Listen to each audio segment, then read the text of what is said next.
Now let's bring in ABC News Chief Washington Correspondent Jonathan Karl, who will be hosting This Week Later. John, thank you for joining us. How prepared was the Trump White House for this kind of battle with the judicial system? Well, Janae, frankly, I think that they knew that they were going to be facing battles up and down the board with the president's initiatives, very aggressively coming out of the gate, not just on immigration, but on things like firing federal employees who have civil service protections, getting rid of presidential appointees on independent boards. They knew that they would be facing legal challenges.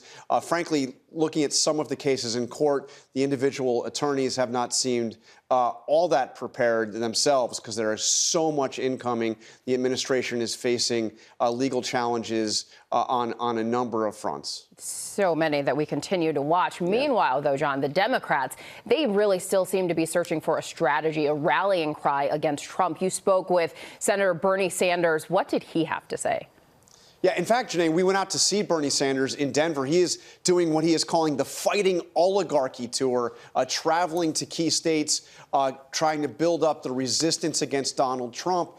But and the crowds, I have to say, were huge. More than 30,000 people to see Sanders and Alexandria Ocasio-Cortez in Denver. But as you will hear, he was very critical of the Democratic leadership as well. Take a listen. So we're about 60 days into the Trump era, the second Trump era. How would you grade the Democratic Party's response? Well, I would take us back even 2 years before that, before Trump was elected, and saying that it saddens me that when the Democrats had control of the Senate, they did virtually nothing for working people. And I have to say that I'm a member of the Democratic caucus as an independent, so I'm not going to lie to you and tell you otherwise. Yeah. And since then, do I think the Democrats have been effective in rallying the American people in stopping Trump's movement toward oligarchy and authoritarianism? No, I don't.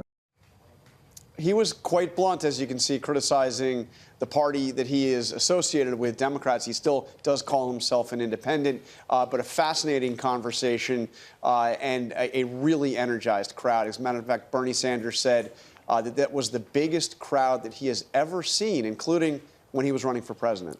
Wow. And Bernie Sanders certainly not mincing words there. John, we're looking forward to more of that conversation. Thank you. And you at home can make sure to tune into This Week Later. You'll see more of John's exclusive conversation with Senator Bernie Sanders on the road there in Denver. Plus, John speaks with White House border czar Tom Homan on the continued court clashes over the Trump administration's deportation policies. That's all coming up on This Week.